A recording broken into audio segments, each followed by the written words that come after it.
대학에서 살아가는 다양한 사람들.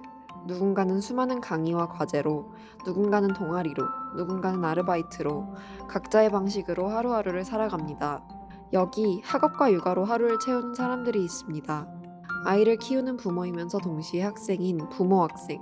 두 명의 부모 학생을 직접 만나 그들의 이야기를 들어봤습니다.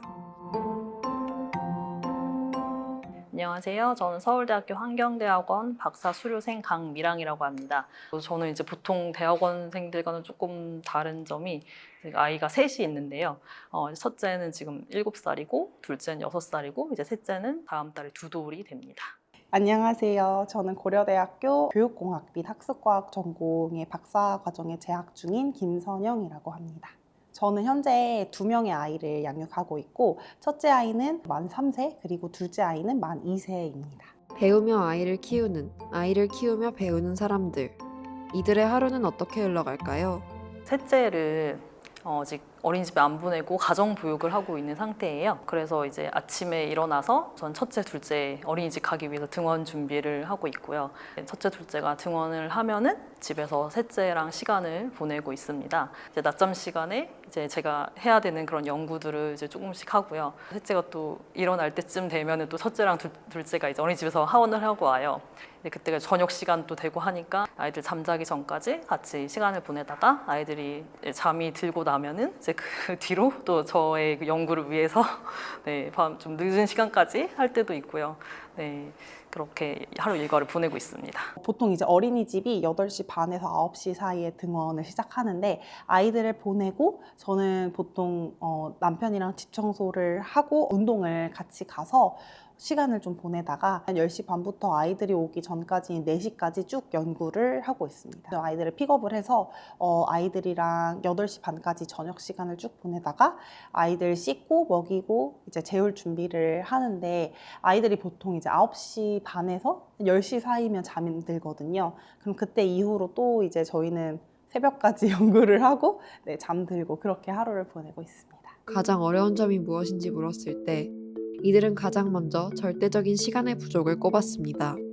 특히 이제 저 같은 경우에는 좀 그 아이들의 가정 보육을 이렇게 좀 중점을 많이 두어서 첫째, 둘째도 가정 보육하는 시간이 좀 길었었거든요. 이제 그렇게 하다 보니까 자연스럽게 이제 저의 그 연구할 수 있는 시간이 많이 줄어들어서, 그런데 또 그렇다고 제 연구를 또 손을 놓자니 연구 커리어가 또 이렇게 단절이 되고, 그래서 이제 제가 선택한 거는 어쩔 수 없이 저의 그 수면 시간을 좀 줄여가면서 네, 저의 연구 시간을 좀 확보하자 이렇게 됐어요. 그래서 사실 진짜 출산을 하고 난 뒤로 지금 현재까지 되게 수면 시간이 그렇게 충분하진 않은 것 같아요. 저희가 하루 중에 쓸 수 있는 게 육아랑 연구밖에 없다 보니까 개인 시간이 아예 없는 거, 그게 저는 좀 힘들었고, 아이가 없는 다른 친구들에 비해서는 가끔 연구가 좀 지연될 때가 있어요. 육아에 시간을 할애하다 보면.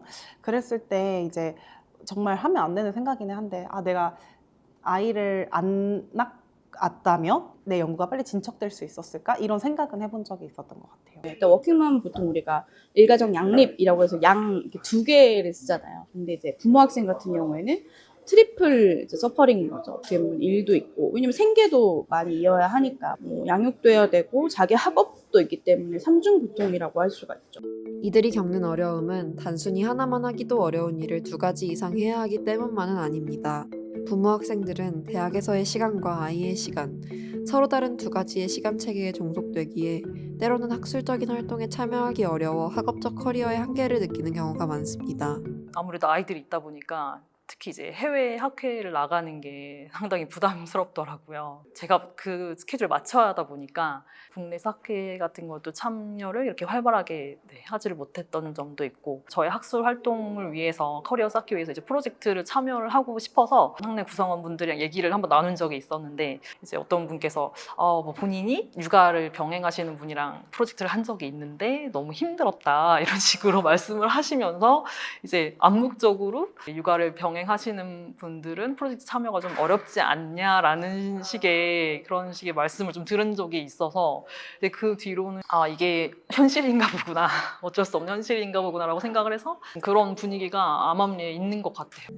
학생 신분으로 아이를 키우는 부모 학생들은 근로자성 인정의 어려움으로 육아의 부담이 가중되기도 합니다. 정부가 지원하는 아이 돌봄 서비스나 초등학교의 돌봄 교실 등의 제도는 대부분 근로자성을 인정받아야 이용할 수 있습니다.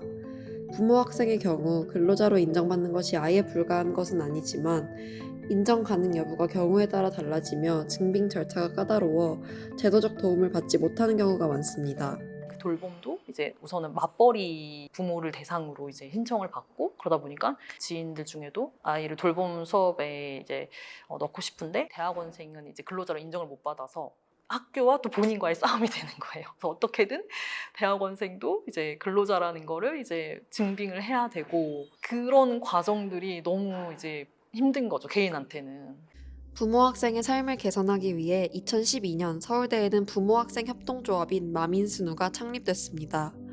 당시 부모 학생들이 서로의 어려움을 돕고 공감대를 형성하기 위해 직접 동아리 성격의 모임을 만들었던 것이 그 시작이 됐습니다. 마민스누의 창립자인 서정원 씨와 연락이 닿아 당시의 이야기를 들어봤습니다. 저희가 했던 활동은 세 가지 측면에서 소개할 수 있을 것 같습니다.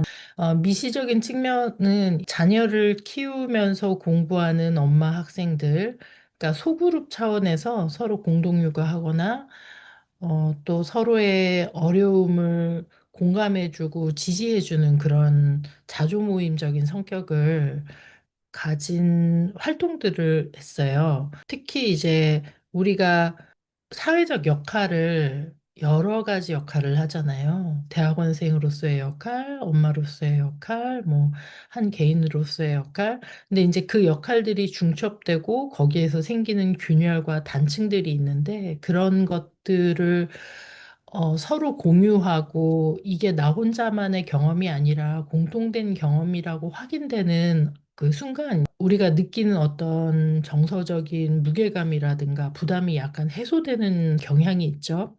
그것이 조금 더 규모가 커지면서 학내에서 우리의 목소리를 알리고 대학생활문화원이나 아니면은 인권센터나 학내에 있는 기관들과 연계해서 프로그램을 하거나 부모 학생, 자녀를 키운 학생의 인권에 대한 학내 감수성을 개선하고 제고하기 위한 그런 활동들을 했습니다. 그리고 거시적인 측면에서는 저희는 당시 국회와 협력해서 고등교육법을 개정했습니다. 그래서 부모학생법이라고 불리는 그 부모학생의 학업 또 육아 공존을 위해 공공교육기관이 그것을 지원해야 한다 하는 조항을 국회 유기용 의원의 대표 발의로 자신들의 권리를 위해 직접 나선 마민스누는 제도의 사각지대에 있던 부모 학생이라는 존재를 사회에 드러냈습니다. 2016년 마민스누와 유기용 전 국회의원은 협력을 통해 일명 부모학생법으로 불리는 고등교육법 일부 개정 법률안을 발의했고, 이후 고등교육법이 개정되며 부모학생의 권리가 법적으로 보장받는 변화를 만들었습니다. 이후 많은 국내 대학에서 휴학연한에 산입되지 않는 임신, 출산, 육아 휴학 제도가 확산됐고, 정책적 근거에 기반해 학내의 수유실 등 부모 학생을 위한 시설이 더 많이 생겨나기 시작했습니다. 현재 서울대에서는 휴학연한에 산입되지 않는 임신, 출산 휴학을 2개 학기까지, 육아 휴학은 4개 학기까지, 즉 총합 3년의 임신, 출산, 육아 휴학을 허용하고 있습니다. 또한 현재 서울대 캠퍼스에는 총 19곳의 수유실이 설치되어 있습니다. 그렇다면 부모 학생은 제도의 사각지대에서 완전히 벗어났을까요? 몇몇 부모 학생들은 제도와 시설에서 그들의 입장이 세심하게 고려되고 있지 못하다고 느끼는 경험을 하게 됩니다. 가족생활동은 너무 좋거든요. 어린이집도 너무너무 좋은데 가족생활동이 거주기간이 2년밖에 안 돼요. 2년 뒤에 나와야 하는데 예를 들어서 지금 저희 아이 같은 경우에는 2년 반 정도가 남았어요. 어린이집 졸업할 때까지. 근데 그 6개월이 애매하게 뜨다 보니까 다른 단과대 수업이 있어서 만약에 갔는데, 근데 그 휴게실이 그 단과대 학생만 이용할 수 있게끔 되어 있어요. 학생증 등록이 돼야 되는 상황이어서 휴게실을 이 코앞에 두고도 이용을 하지 못하는 그런 상황이 있었거든요, 사실. 이처럼 서울대에는 부모 학생을 위한 주거시설과 보육시설, 휴게시설은 마련돼 있지만 실제로 그들의 필요와 입장을 세심하게 고려해 설계됐는지는 의문이 남습니다. 그뿐 아니라 부모 학생을 위한 일부 시설이 존재하더라도 그 외에는 학내의 아이를 동반할 수 있는 공간이 거의 없습니다. 어린이집 같은 경우에는 사실 시설이나 이제 그런 건 되게 좋아요. 문제는 이제 어린이집을 벗어나서 이제 어린이집 운영 시간 외에 이제 만약에 제가 컨퍼런스가 저녁에 있다든지 뭐 이럴 때는 되게 난감한 상황이 되는 거죠. 왜냐면 이제 사실 학 내에서는 아이들이 와서 이렇게 함께 할 수 있는 공간 자체가 없거든요.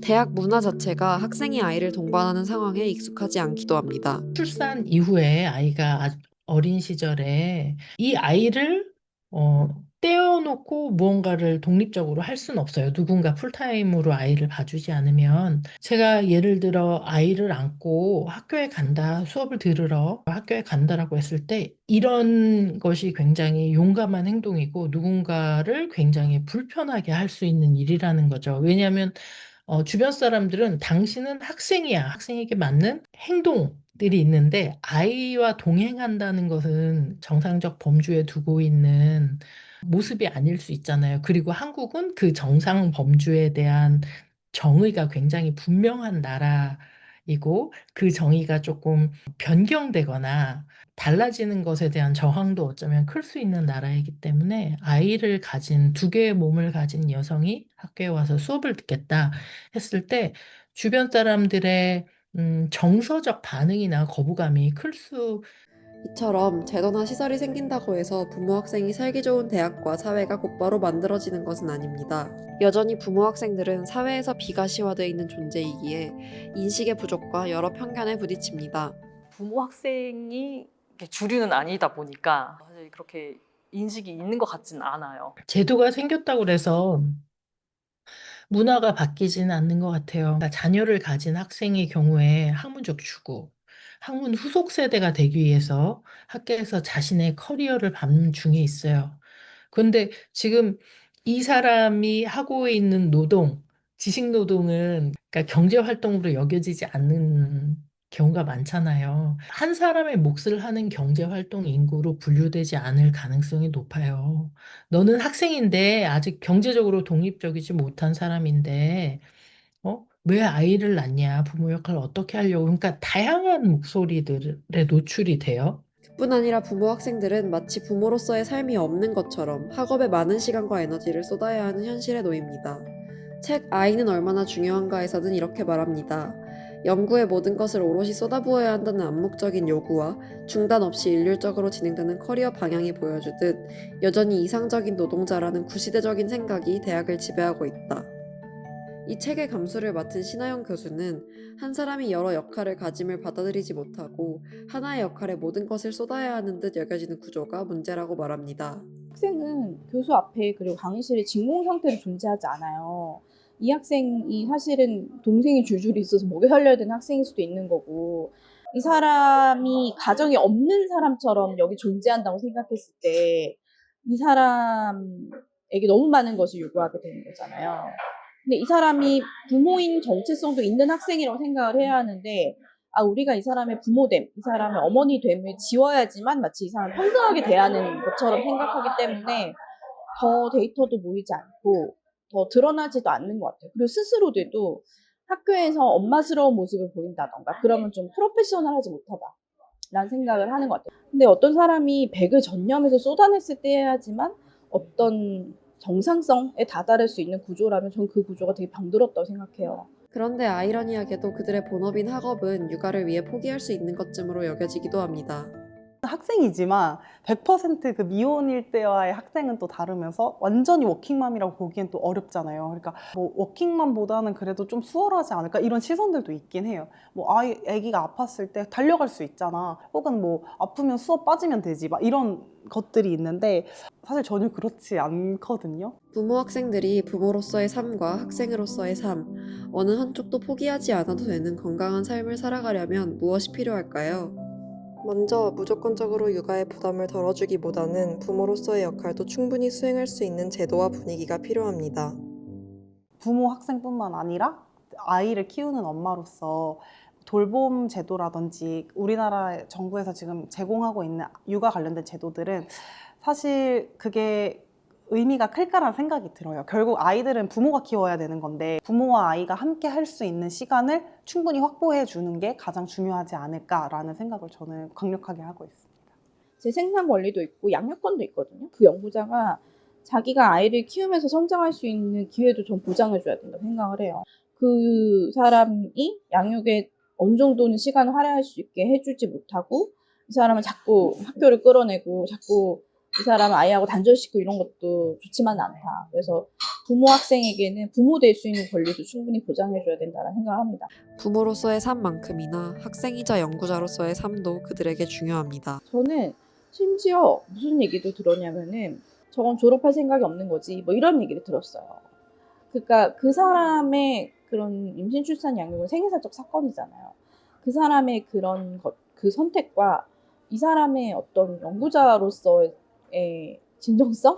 아니면 이 사람의 의도를 그렇게 생각하지 않았으면 좋겠다는 거? 서장원 씨는 공동체적 담론과 지속적인 소통이 중요하다고 강조합니다. 개인이 역량을 증진해서 개인의 노력으로 고난을 극복한다라는 내러티브가 많았던 것 같은데, 그것을 넘어서는 어떤 공동체적인 또 국가적인 차원에서의 담론이 같이 생산되었으면 좋겠다는 바람이 있습니다. 마민수누가 어떻게 활동을 했었지라고 되짚어보면 마민수누는 그 공동체 구성원들 안에 공감이 생겼고 조금 더 집합적이고 조직적인 내지는 제도적인 변화가 필요할 것 같다라는 어떤 깨달음이 온 순간이 있었어요. 아, 그렇다면 이것을 우리가 어떻게 학교가 변하고 제도가 변하게 할 수 있는가 했을 때 부모 학생으로서 이런 노력들이 저희가 해왔는데 저희의 노력을 넘어서는 것들이 있습니다. 학교에서 이런 것들을 좀 협업해 주십시오라고 소통을 하기 시작했던 것 같아요. 이런 것들에 대한 꾸준한 소통이 필요하고 그 소통을 통해서 나도 노력하고 상대방도 노력을 하고 또 그렇게 이제 조금씩 변화해 가면서 다양한 구성원들이 만족할 수 있는 지점을 찾아 나가는 것이 그 소통의 과정이 아닌가 하는 생각을 합니다. 부모 학생들은 일과 가정 중 어느 곳에서도 자신의 역할이 불완전하다는 느낌을 받는다고 합니다. 그러나 이들의 삶은 결코 불완전한 것으로 평가받을 수 없을 것입니다. 학업과 가정이라는 서로 다른 세계를 동시에 살아내며 하나의 기준으로는 판단할 수 없는 여러 가치를 삶 속에 스스로 세워가고 있습니다. 가령 개인으로 대학원생으로 공부만 할 때는 모든 에너지를 그 학문적 생산 활동에 집중을 할 수 있죠. 부모가 돼서 여러 가지 역할이 새로 주어졌을 때 같은 효율과 효과를 낼 수 없는 것이 처음에는 굉장히 심리적인 좌절을 경험했어요.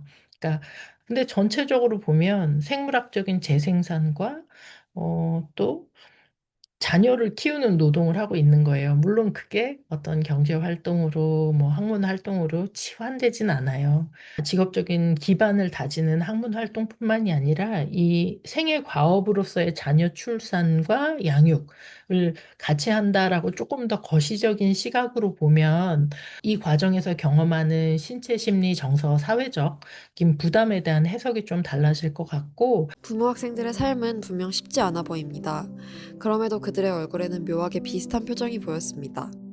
육아와 학업을 함께 이어가는 삶 속에서 그들이 찾은 기쁨과 행복이 잔잔한 미소로 얼굴에 고스란히 묻어나고 있었습니다. 학업과 육아를 병행하는 게 쉽진 않아요.